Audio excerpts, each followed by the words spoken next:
Thank you all for coming. So it's my pleasure to give this talk. So we call the program INSPIRE, short for International Satellite Program in Research and Education. It started off as an idea of, can we build something similar to Starfleet Academy to train people, globally and bring people together. So I don't know if you identify all the flags here. No. Yeah? This is the hard one, right? Yes. That's Oman, by the way. So we partner with this university called Sultan Qaboos University in Oman. And they've been sending students to LASP for the last 2 years. 4 students have come. They're just starting up a space program. And at the other extreme, we have LASP that can build that has built instruments that's gone to every planet in the solar system. So, we have a wide range of universities that's partnering this program. So we started this idea in 2015, and the program started developing out, and now we have 5 missions in various stages of development in 4 countries. So I'll get started and explain how we started putting this together.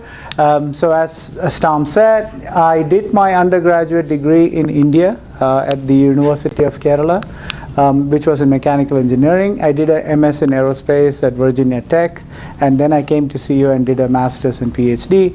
One of the really neat things about coming to CU and studying here was that even though you're an engineer, they don't, you can still do other things. So I came here and I started working at LASP on the aeronomy of ice in the mesosphere satellite, and I worked on upper atmosphere dynamics. So being an engineer, my physics was really weak, but essentially it was still fluid dynamics. So I had an interest in fluid dynamics, so I started looking at upper atmosphere dynamics and modeling the atmosphere and looking at polar mesospheric clouds, which was what AIM was observing. These are clouds that form at about 83 kilometers in the atmosphere. So looking at wave-like structures. So, in these images, these are very extremely thin clouds, and as waves propagate through them, you can see regular featured structures. So, I did pattern recognition, counting gravity waves, and then modeling it. So it was a good application of my engineering skills to go on and do that. My research interest is mostly in ionosphere, thermosphere, mesosphere coupling and dynamics. And then after I did my PhD, I worked at the National Center for Astrodynamics, National Center for Atmospheric Research, NCAR, for about 4 years as a postdoc, and then came back to labs to do engineering and work on CubeSats. And around that time, Mike McGrath, who was the ex-engineering director at LASP, and Dan Baker encouraged me to see if we can start putting together a global education program, leveraging what we have done here at LASP. So in 2015, we went on a fact-finding trip to India, Singapore, and Taiwan. Singapore was just a stopover between India and Taiwan. The flight stops at Singapore. We had 8 hours, so we emailed the Satellite Research Center there saying, hey, we'd like to come and see your center. So we spent and saw the place. So we called it various names. I was looking back through my slides at that time of when we were putting the program together, and we were calling it International CubeSat Summer School. So that's essentially what we wanted to do. Get students from everywhere and see what we can build over the summer, and actually teach spacecraft design and engineering in a very hands-on way, which is what we want to do. So in India, we met with the ISRO people, the Indian Space Research Organization people. We gave a couple of talks at the university that is run by the Indian Space Research Organization called Indian Institute of Science and Technology. The reason they started the university was because in India, if you are an engineer, everybody goes into information technology. So they all become software programmers. So the space agency was not getting enough people to come and come in to them. So they started their own university. You have to maintain a certain GPA. Everything is covered. Your education, your boarding, all of it is covered. So they said, if we build a satellite, we get launched on the Indian PSLV rockets that go up. I think they launch about 20 a year. And usually about 15 to 20% of the mass is empty. So they're like, if we build a satellite together, just between the universities, we can launch them. So we had a launch. So we were like, okay, we probably have a few flight spare instruments at last that we can put together and fly. So we thought, yeah, we can possibly do this. And then we visited Singapore and met with the director there, and he was very enthusiastic about joining such a program and working together. We went to Taiwan, and they were very enthusiastic as well. So we came back and we thought, okay, we have the makings of a program here. And that's how INSPIRE was born, essentially. So the idea was simple. Can we develop an academic program for teaching spacecraft design effectively? That was the primary motivation. We wanted to use this as a means of space capacity building. So you don't see that very much in the US. But if you go internationally, people start building spacecraft, and they have one-off spacecraft missions, and there is no sustained funding. So these, they train engineers, they train personnel, they go off and do something else, and the program goes away after a while. So, in terms of doing sustainable spacecraft engineering or developing a sustainable program, the way that universities can do it is by actually not just doing a technology development, but by actually doing space science. And the prime example for that is the Colorado Student Space Weather Experiment, which was built on, very less funding, very simple spacecraft, and then, has done extremely well in terms of the science output. So we wanted to see if we can do that instead of just doing tech demos. Can we actually do some worthwhile space science with this? Which is essentially this question here. And how can we foster collaboration to address common science objectives? So that was the fourth question that we had. This was very important, that every participating university or research entity brings in their own resources, so there is no transfer of funds internationally. That is one of the main things that kills really nice ideas.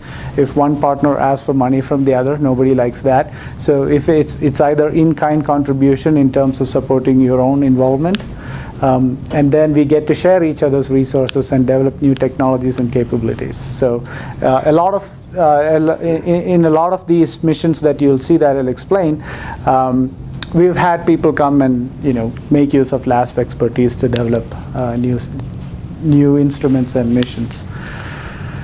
We wanted to give opportunity for young scientists and engineers to be first-time PIs and PMs.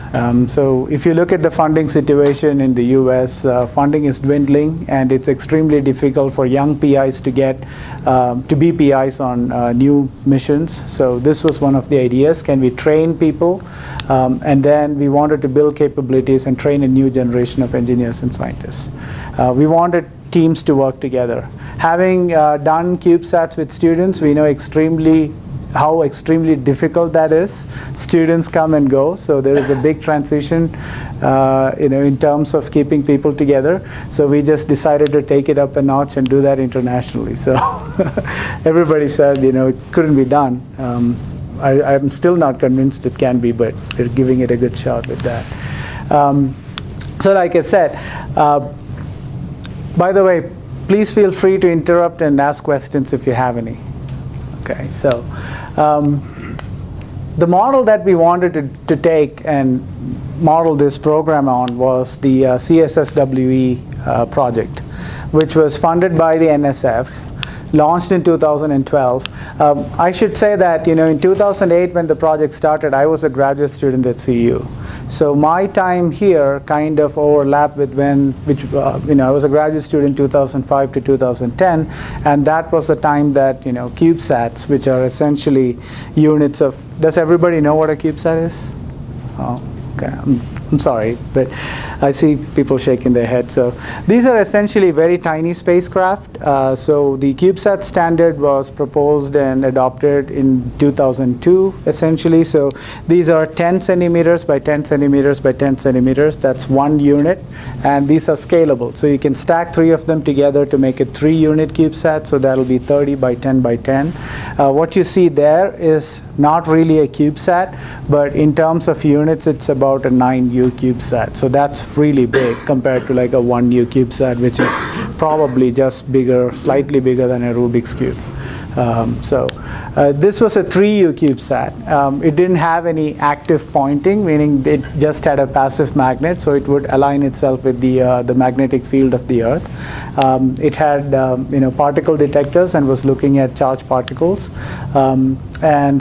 It operated for about 28 months after it was launched. So here, this is kind of the semesters and the number of students who were taking it. As the second time we proposed this is when we got funded, and you can see the number of students immediately shot up once it got funded. So I was part of the graduate students, graduate projects, the initial time that it was offered at CU, and it was a really nice experience to actually work on hardware and build things. So I followed that throughout my career. CSSWE generated over 20 peer-reviewed publications, including in Science and Nature. So it still is the gold standard for CubeSats in terms of what can be done through science output from these really tiny spacecrafts. So it proved that we can do quality science from these CubeSats. They're not just technology or engineering curiosities, that you can actually do good stuff. And we can fly non-space grade components and innovate. We don't need to get really expensive components. We can get off-the-shelf electronics and fly them. And they were excellent teaching tools for undergraduate and graduate students. So how do we take this model to a global space education model was our challenge with this program that we started out. So like I said, the first partner that came into the program, or actually it was a partnership between CU LASP and the Indian Institute of Science and Technology that kickstarted INSPIRE. Taiwan and Singapore joined up very soon. And then we had Oman, Sultan Qaboos University, who were basically looking to train people. They were just starting to think about space and starting to put spacecraft together. So they wanted to train a generation of engineers who could do this. So we actually went to Oman to give a 3-day workshop, and this was attended by engineers who were government engineers in communication and power systems, and so the whole set of people who came. LASIEN is a lab in Kyushu Institute of Technology in Japan. They're one of the primary universities in Japan for spacecraft testing, environmental testing and charging. LATMOS is a lab in France. The University of Iowa is a recent entrant, and Jülich under University of Wuppertal in Germany is also a recent entrant, and then University of Alberta in Canada. So we have about 10-12 partners. There are more universities wanting to be part of this, and at this moment we don't have the bandwidth to add people and work on missions. We also have some university industry partnership from Lockheed Martin, Blue Canyon. ThrustMe is a French startup for electric propulsion that we are partnering with, and Berlin Space Technologies in Germany. So we're doing some technology development with these companies as well. All right. So how does it work? Traditionally what we do is, if we have a science idea, we make a proposal, and we either propose it to NSF or NASA. We acquire funding, which is contingent on a lot of things that can torpedo it or decrease funding, as we have seen. And then we build and operate spacecraft, we do science, we train students here, and it goes back. So here we have a science idea, we take it to the university consortium that funds it. Essentially, people bring in their own funding to build the satellite. And then we run academic programs. We're supposed to generate revenue. We're not doing a great job of that, and I'll talk more about it. We do science, and that's the the approach. So we kind of go away from this model a little bit. And the idea was, take science and give it to the hands of the scientists. That was what we started out with. What's essentially happening is that we are building missions where we still have to get funding. We're just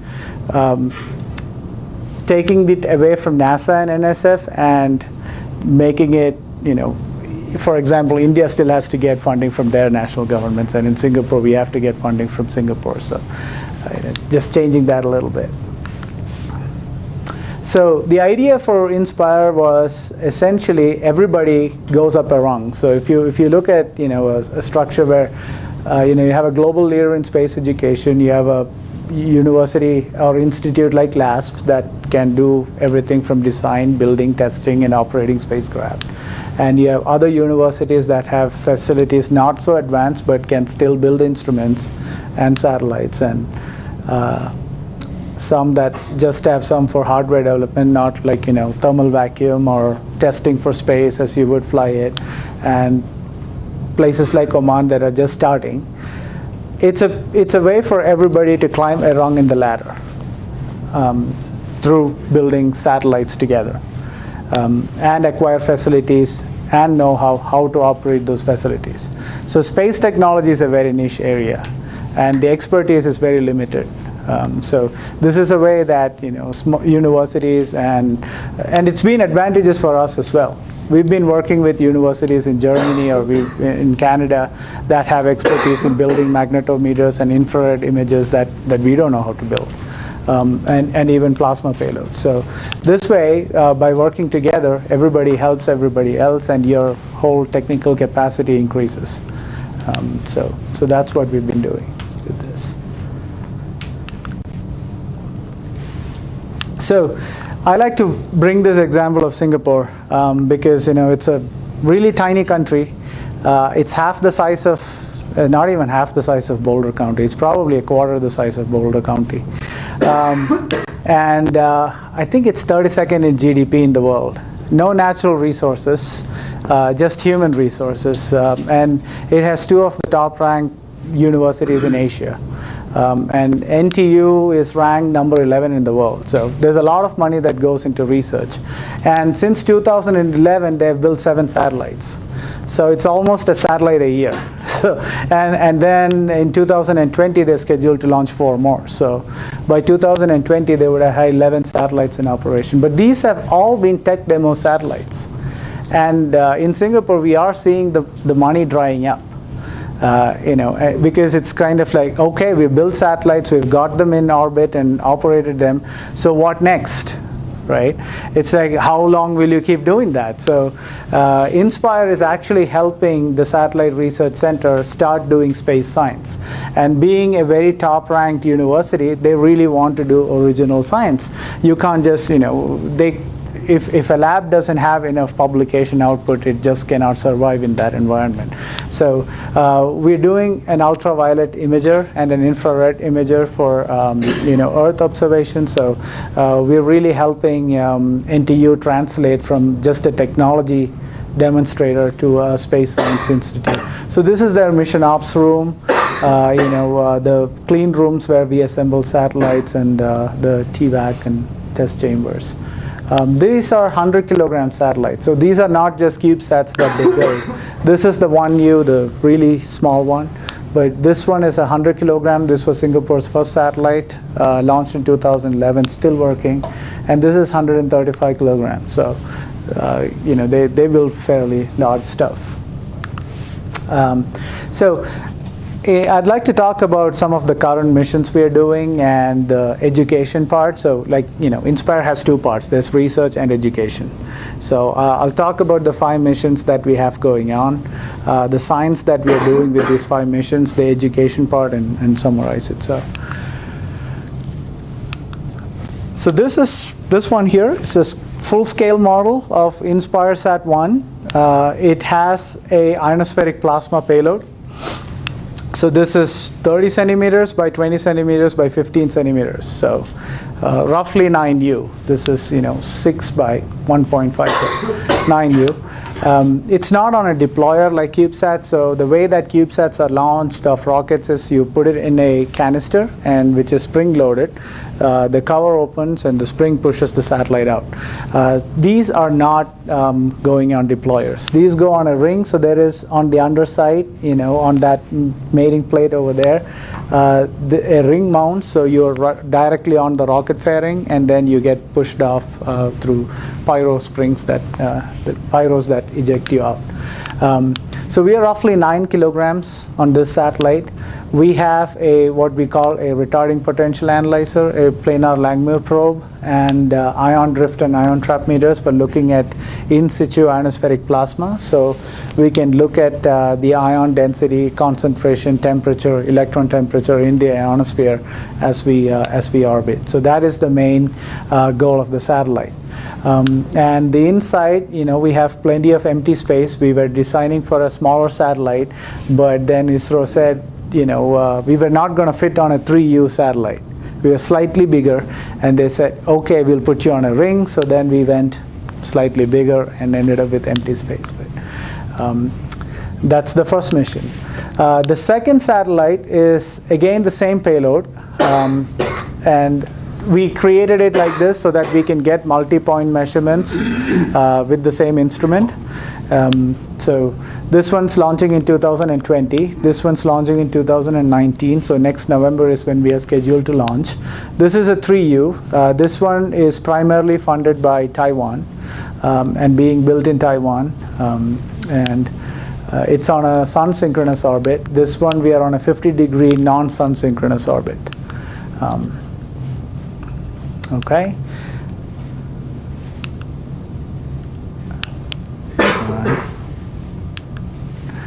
This is the third one. This is primarily being built in Singapore. The payload for this is coming from LASP.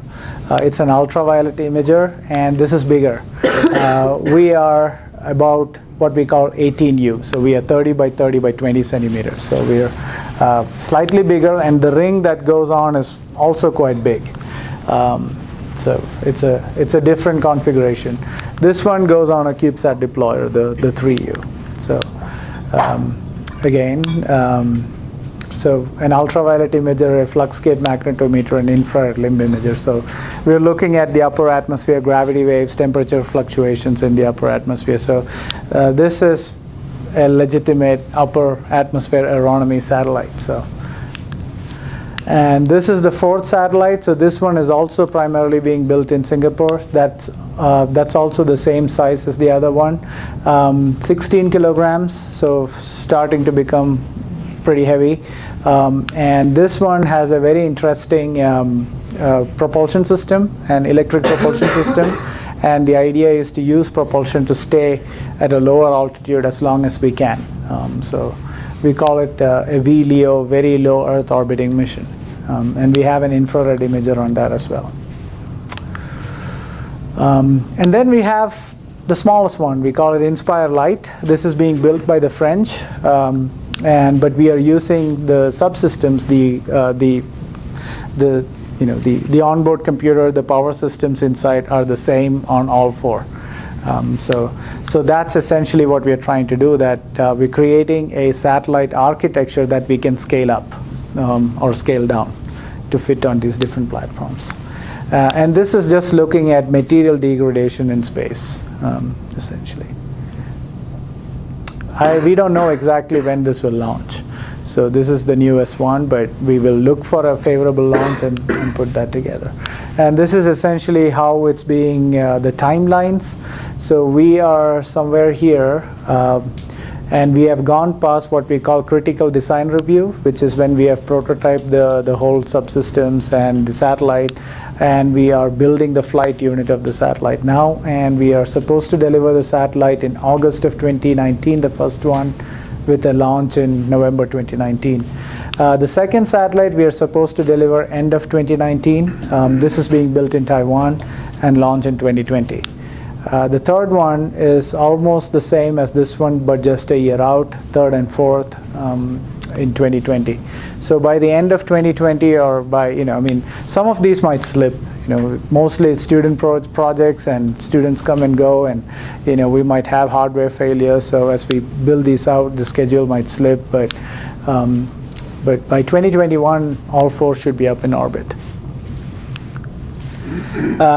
So one of the questions I get asked is, how do we manage the different partners' contribution and do project management? And it is really difficult. It's really difficult to manage a satellite project when it's all in LASP, for example. So doing it with students, from everywhere is even more difficult. So we have PIs on all the partner universities, and in any one mission, we have probably 2 or 3 universities that are taking the lead. So in the first one, it's mostly LASP, the Indian Institute of Science and Technology, and National Central University in Taiwan that's doing the main work.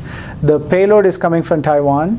We are, LASP is doing the structure, the thermal, the attitude control. The onboard computer and flight software is being done by India, and we are going to be doing the spacecraft integration and testing over here. And the launch is from India, so we will build the satellite here. Everybody delivers their part, flight hardware here. We assemble it here. We test it here, then deliver it to India, who will launch it, and then everybody operates it. So that's the plan for the first satellite. And so far, it's on target, and we are at the phase where we are integrating the satellite, which is the fun phase. The second satellite, it's mostly all Taiwan. We are doing the structure and ADCS for them, and we will be involved in operations. But mostly the satellite is being built and integrated in Taiwan, and they will do the launch as well. And India is doing the flight software and some of the electrical power board design with them as well. The third one, we have an instrument coming from Germany, and one from Canada, and one from, the primary instrument is from LASP. The spacecraft INT, integration and testing and assembly is all being done in Singapore. And launch is from India for the third. And the fourth one, again, the launch is actually from Singapore. They have bought the launch. The INT and everything's happening in Singapore as well. But, different people are involved in the integration and testing. So now I'd like to talk about the education part. So there's education part happening here in LASP. We run a summer program, but in Singapore we have actually gotten, we run a 10-week summer program at CU Boulder. This is also a 6-credit graduate course at CU Aerospace. So you can take the 10-week summer program, be involved in the testing, and you write a report and you get 6 graduate credits, which is really a nice deal. And you get to actually work on flight hardware. We have a student satellite series at NTU. This is the first satellite in that series. It's a 3U CubeSat. This is not part of the INSPIRE program, but Singapore is starting to launch these every 2 years. And then there are undergraduate and graduate courses at Singapore and NCU that's been designed as part of this. So globally, we have started spacecraft design and space environment courses that have come up. So we are exporting the CU LASP model of teaching throughout the world. So, and it's not just teaching. You're actually building flight hardware and satellites while you're doing this. So I think it's pretty unique that anyone gets to do that. So this is just pictures during the summer when students come here and build stuff, and this is over the last 2 years. Boulder is a great place. Everybody comes. Nobody wants to go back, and they keep coming. So it's great to be able to run it here. But it's really intense. I mean, the students come. They're kind of locked up in a hall, and you have to get along with each other. So you split the students into different teams. So one will be doing onboard computer, one will be doing power system, one group, then another group will be doing flight software. Everybody has to talk to each other. And they're all in the same hall. And 2 summers, I mean, touch wood, nothing's happened so far. There's not been any fist fights. But at the end of the program, they have a review. So the first summer we had a preliminary design review, and last summer we had a critical design review. But last summer we had more students, so we split one group into doing INSPIRE Sat 1 and 2, which is the same payload. And the second group worked on the preliminary design of INSPIRE Sat 3. So the second group had a preliminary design review while the first one went into CDR. And then next year when the students come for summer, they're going to be actually integrating the flight hardware. And if they come in the fourth year, hopefully we have operations that they can do. The satellites are in orbit. So we'll stagger it so that they are working on two projects at the same time, and there will be one group that will see one project through while the other one starts on the one that's a year behind. So that's the idea that we do. And we've been winning the mission idea contest from IAA, International Astronautics and Aerospace, for 2 years now, which is good.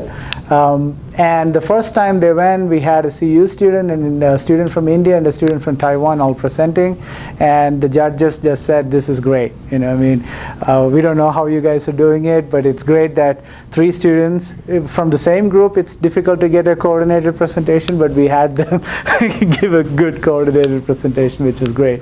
Oh yeah, and they get to travel. This was in Rome, so yeah, we were able to pitch in and send them over, and they did a good job. So it's been good, and we've had a couple of master students who have graduated from CU working on this program. Spencer is now the project manager for this project at LASP. He's now, from January 1st, he'll be a full-time employee at LASP and start working on the 4 satellites. He's working on all 4 of them. William just graduated. He was doing his PhD, but as you can imagine, this is great technology that you get to work on. So he was snapped up by one of the companies at SmallSats this year, and so he decided to graduate. So we wish him all the best. And we have PhD students at NTU in Singapore and PhD students in Taiwan who are working on this. So the PhD students kind of give you the continuity over the project, while undergraduates and graduate students come in and go. So that's how we're doing the continuity. And what we are developing is essentially a spacecraft bus that is very capable. So we want to be able to scale this. And we keep this in the open domain. So the designs are shared between all the countries and all the partners. And the code is in GitHub, so you can take it and download it and use it. So the idea is it's really low cost. The hardware cost. The cost is in putting it together.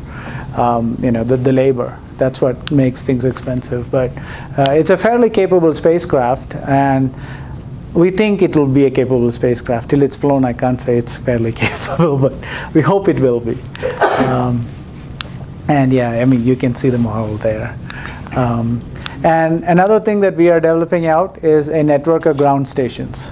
So we have 2 that we operate in Fairbanks and Boulder. And in Boulder, we have an S-band ground station that we put up in the new dome up there that you see. And we have put up a ground station in Latmos in France. In Oman, they've put up a station. India has UHF and S-band. Singapore has UHF, S-band, and X-band.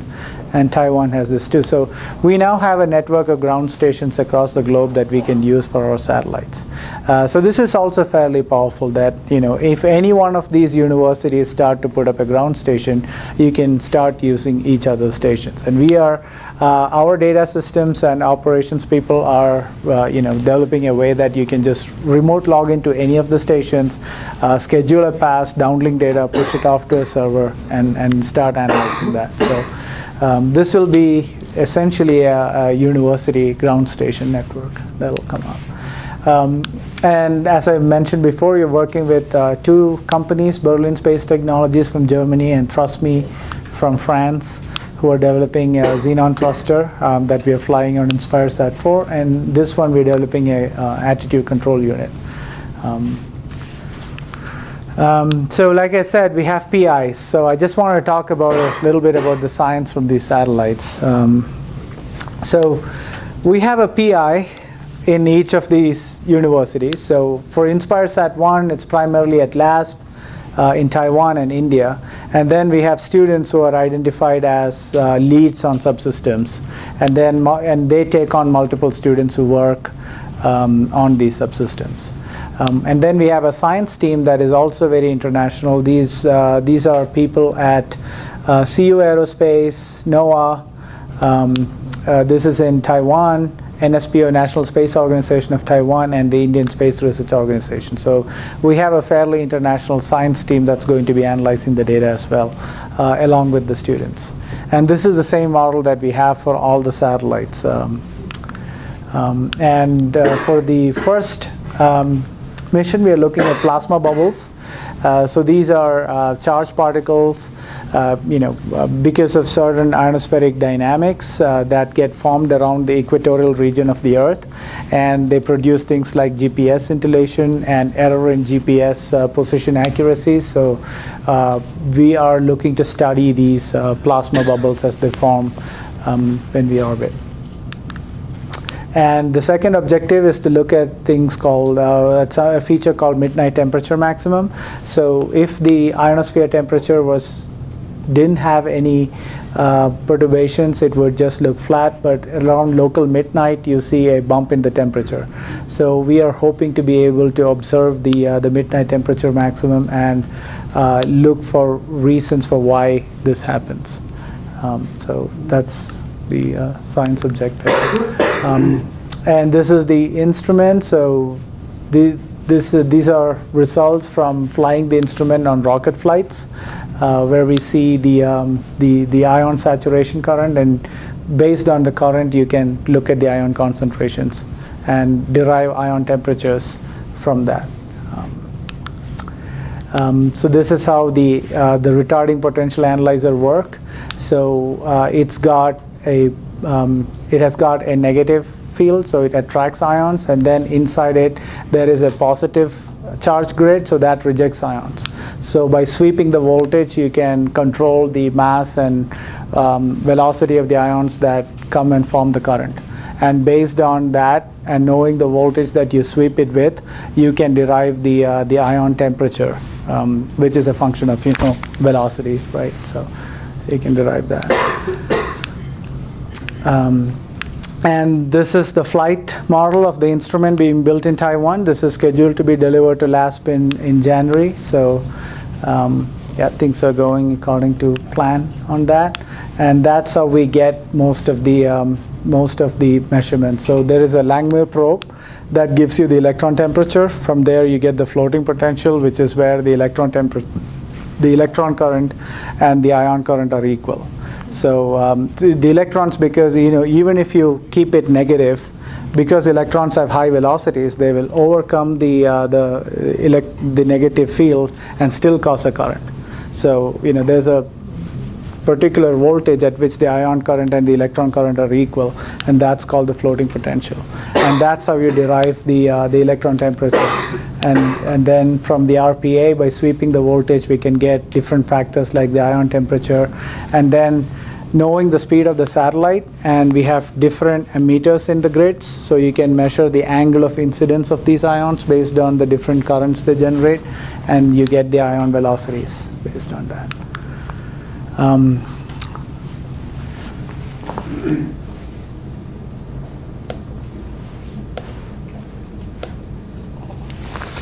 See if I can play that. So these are the two satellites. We'll have INSPIRE 1 and 2, and they take data during the nighttime because the nighttime ionosphere is more interesting. So they are one is in a polar orbit and one is in a mid-latitude. Orbit. So we get coincident measurements, and these cones you see are the different ground stations we have.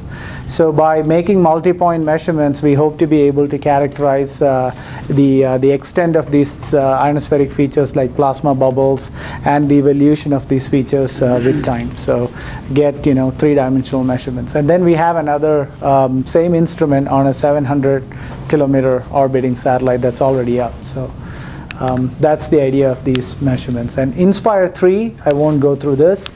It's got an ultraviolet instrument, so we are looking at the sun and looking at the output of the sun in the mid and far ultraviolet part of the spectrum. So this is going to be extending solar observations beyond 2019. So this is an instrument that has been flown on rockets as calibration for existing NASA instruments. Now the NASA mission is going to be over in 2019, so we have really a good quality instrument sitting on the shelf that we are putting on one of these small spacecraft and flying. So, and then we do occultation, so we look at irradiance through the atmosphere, and then we measure the density of the constituents, and we can get the temperature of the thermosphere at this region, and we can look at waves propagating through the thermosphere. So like I said, I'm mostly a upper atmosphere guy, so we have followed space missions where they were flying things in my research area. So, but yeah, so we're going to be looking at gravity waves in the thermosphere with this one. And we have a magnetometer that's going to make very highly precise magnetic field measurements.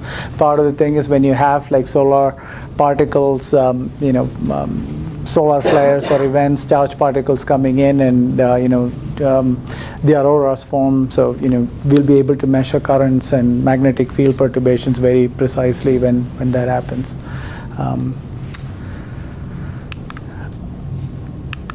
Okay, and this is really exciting, the fourth one. So we are going to be deployed at about 400 kilometers, and we're going to progressively lower our altitude and look at the effect. So as you come down to about 250 kilometers, the density of constituents in the atmosphere increases a lot. So you have more drag, and you have drag heating, but you also have atomic oxygen, which is going to cause spacecraft degradation. So we're going to be studying that. We're going to look at atomic oxygen corrosion and enhanced drag and heating effects. So nobody's flown a CubeSat or anything that small at that altitude. So it's pretty exciting to be able to do that and discover what happens when we fly that low. So like I said, the idea is we get deployed at about 450 kilometers, and we do our thruster deployment and start lowering the altitude to about 250 kilometers. And so we'll try and stay there about 6 months. So it's a 6-month mission where we'll start progressively lowering the altitude and stay there. So and this is scheduled for flight in November 2020. What's happened, this is the Indian Prime Minister. So he visited Singapore, and we met with him and talked to him about the missions, and an MOU was also signed. So it's a great enabler. It's not just LASP that's doing new missions. What has happened is it's sort of become an umbrella consortium where different partners have been able to build new missions. And when it's teaching and education and science, everybody wants to support it. Mostly everybody wants to support it. So an MOU was signed for a joint space mission, and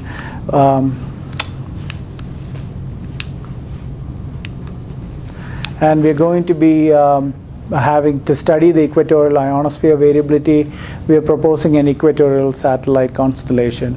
So the first satellite in that is going to be built after 2020 as a joint collaboration between Singapore and India. So pretty excited about that. And ISRO just announced an opportunity for 2023 mission to Venus. So we are proposing the same satellite studying the ionosphere to look at the ionosphere in Venus. So this proposal is going out, and it's supposed to be in 2023.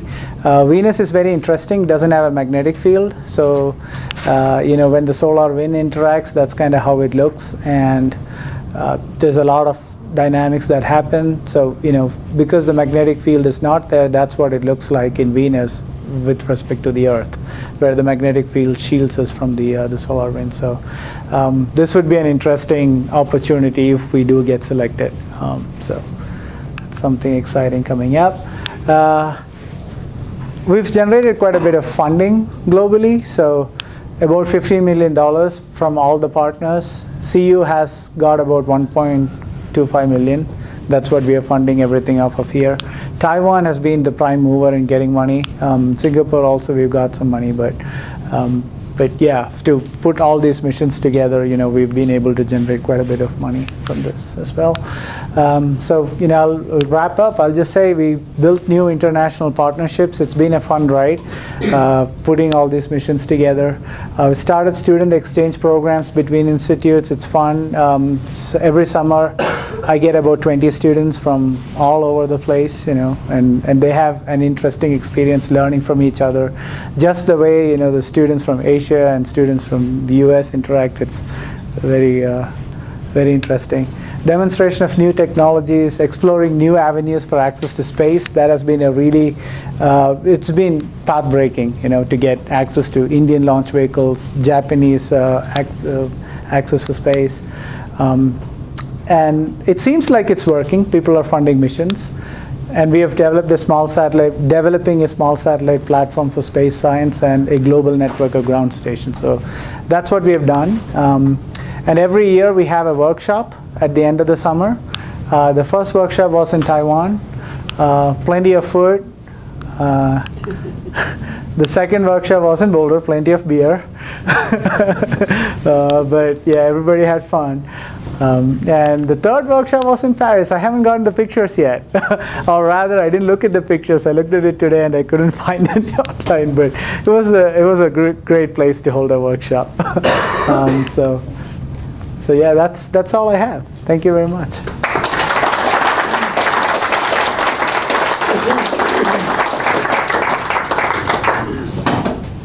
Questions?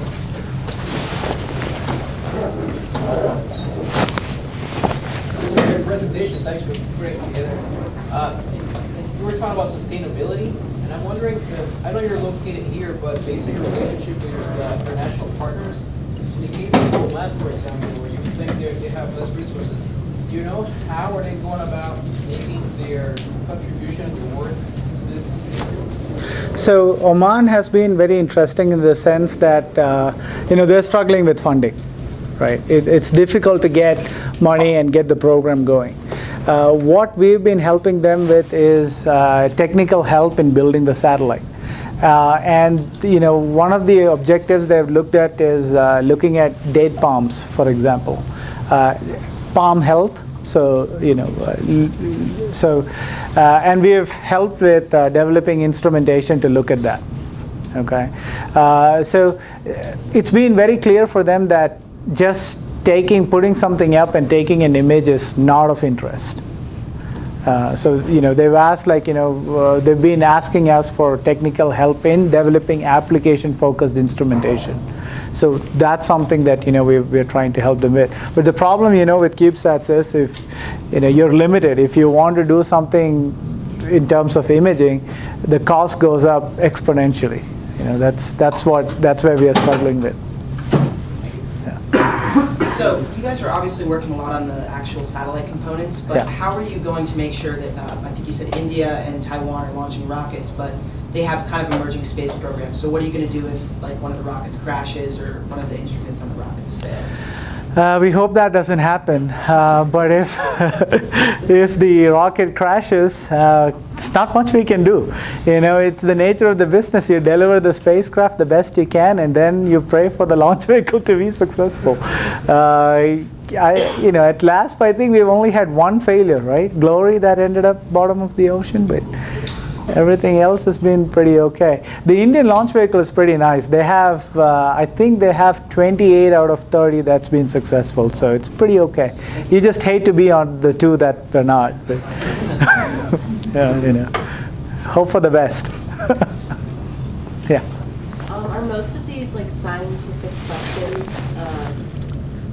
You said the one about Venus is kind of for any group can kind of grab that, or do you have the students come up with their own scientific questions and then you try to address those?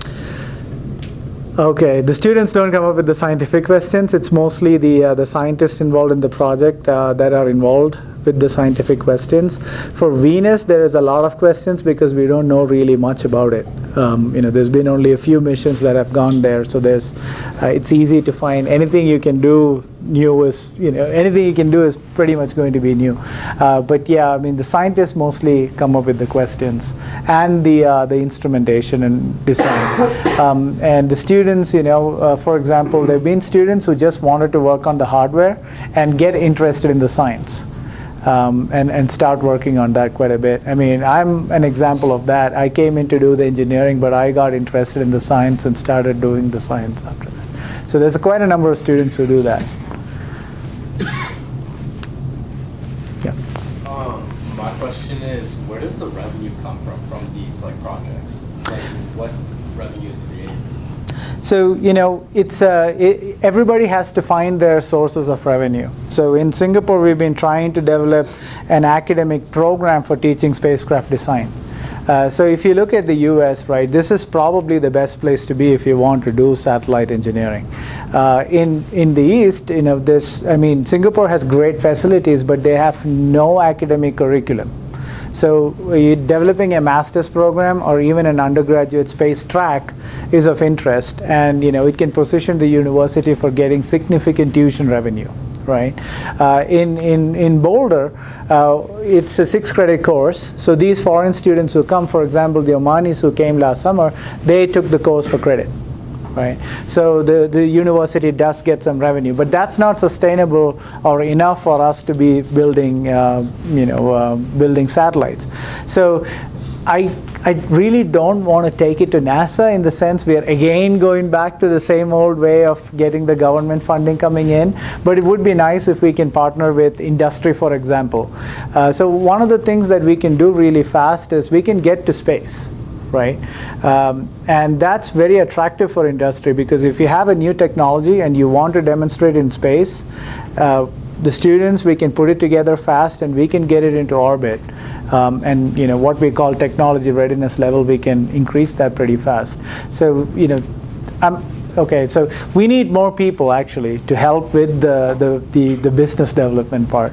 We've found out that we are pretty good at putting the program together and building the science instrument, but selling it is really not our forte. There's a lot of ways that we can do this, and we need to be able to explore that.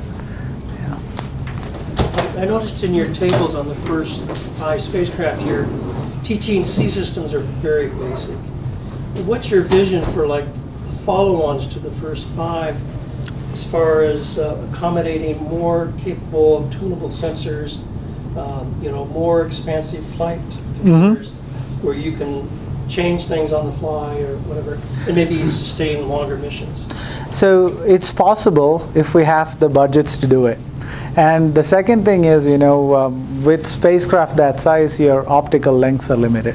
So if you're doing, high resolution imaging, for example, it's really hard to do on those type of spacecraft. But having said that, from the time we started building these little CubeSats about 10 years ago, things have advanced so much. We're able to get arc-second type precision pointing on these. We are putting X-band transmitters and getting a bunch of data, really large quantities of data. So things are really getting better with the small satellite platforms. If we do get selected for Venus, we can't put one of these off-the-shelf, non-radiation tolerant, flight computers on. So that's going to increase the cost of the electronics you put on board. So we've realized that, with the CubeSats that we have flown, they work about a year in orbit fine, the off-the-shelf electronics. So these missions, like you said, are just 1 year duration, not 5, not 10 years, right? We're just deciding for a year. But if the opportunity presents itself and the budget is right, there's no reason we can't go big or, highly reliable missions. Yeah. How far in advance do you have to schedule space on the rockets? And do you have projects ready to go when you get the schedule? So we get space on the rockets after we pass the critical design review. So with India, they've scheduled us for a November 2019 launch because of the orbit that we wanted, which was 50-degree inclination. Those are hard to come by for the Indian launch vehicles. And I hear that the main spacecraft on that may be delayed, so we may get delayed. But they won't even consider putting you till you have passed your CDR. For Singapore, however, it's a different story because they buy the launches in advance. So they buy the whole PS. They don't have their own launch capability, so they buy a launch provider and a rocket, and that's going whether you're ready or not. If you're not, you just have to give a mass model, which is essentially a metal brick, right? So you try and be ready. So the November 2020 launches are fixed. There's no way we are getting out of that or going to be delayed. So it depends on who's providing you the launch, and sometimes because you're not the primary, you can get bummed off, right? So. You encountered or difficulties with export regulations and stuff like that? How do you deal with such a big international team? Yeah, so this was the first thing we thought that would kill the program. We thought, okay, it's going to be difficult, but the most of the work that we do, at least for the imaging, we're not looking at, say, sub-meter resolution imaging on the ground, right? So most of the work that we're doing is actually not under the defense, what we call ITAR. It's actually under commerce, the EAR regulations, yeah. So that makes things a lot easier. And then we are also following the model of open domain. So we're keeping, and these are exchanges between institutes of higher learning. So we can do something called fundamental research exemption between institutes of higher learning, between countries that are friendly to the US. So we can't do this with, classified countries like Iran or Sudan or North Korea, for example. So, but with the countries that we have between institutes of higher education, this is okay. So we have classified the whole program, and then, for example, if Blue Canyon's doing the attitude control, which is a very highly precise attitude control system, and they have marked their documents as export controlled. So we can't share those documents. So the way that we do it is on the US side, we handle it. And for flight software, on any requirement they need, we just pass them what they need to know. So, you have to do that. So for any commercial hardware, we have to follow the export regulations. But anything we are developing, it's kept on the open domain. So far, okay, it seems to be working. Yeah, it's been really challenging putting all of that, but I have to say the team at LASP, the export control people, have been really helpful in classifying all of this. So we worked through those. So it's good. On the educational side with the students, do you introduce system engineering as kind of documented by INCOSE and help them get towards certification efforts? Not for certification, that would be nice to do actually. But we have a really good systems engineering process where we have people keeping track of the requirements and how we are verifying and testing for that. So yeah, it would be nice if we are able to do that. Okay. Yeah. So far, we haven't.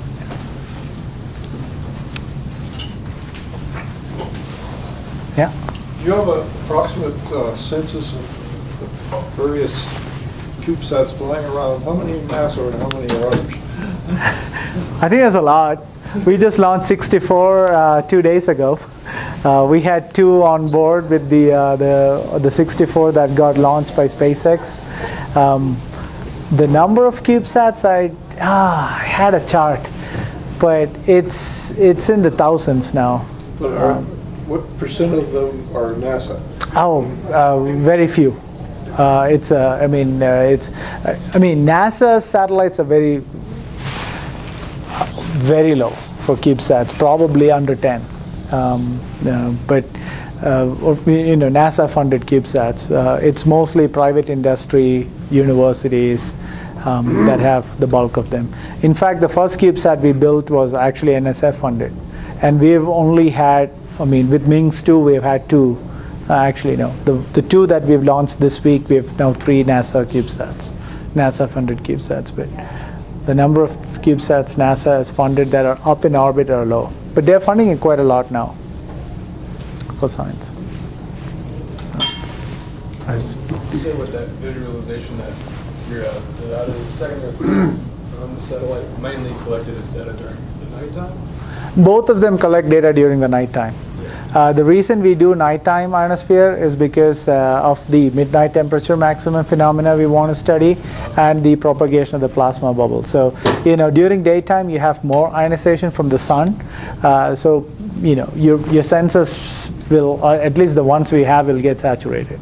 So that's why we try and do it during the nighttime. And the daytime, on a thing that size, right, you're power limited, right?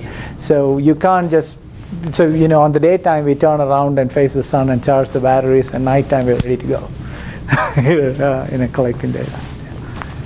How many CubeSats have crashed into space junk? Oh, nothing. None so far. None. Yeah, but I don't think the day is far when a small, $20,000 CubeSat hits a multi-million-dollar satellite. The lawyers are going to love that, right? Yeah. Yeah. I mean, so the reason, that's one of the things that we try to do. We want to keep these under 400 or 500 kilometers because we are designing for under a year of orbit. I mean, year of operational life. So they all crash after. So we want them to burn up and re-enter within about 5 to 10 years. So I think that's probably the right way to do it, and be self-regulating in that way so that you don't stay up, you don't need to. So. Have you had to turn a lot of kids away from this program? I try not to.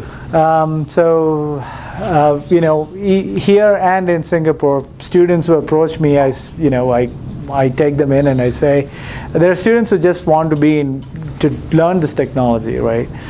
In Singapore, we are under the Department of Electrical and Electronics Engineering, and I'm a mechanical aerospace guy.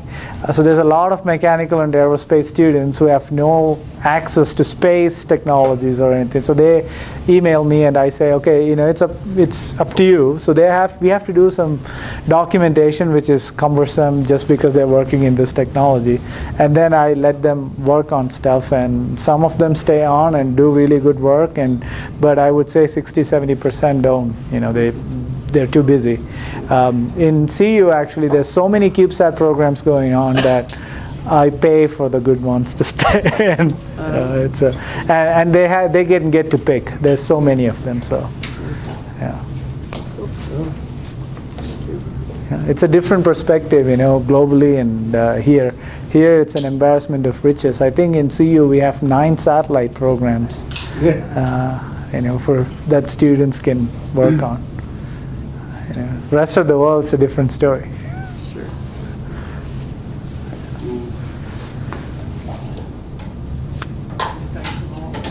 All right. Thank you.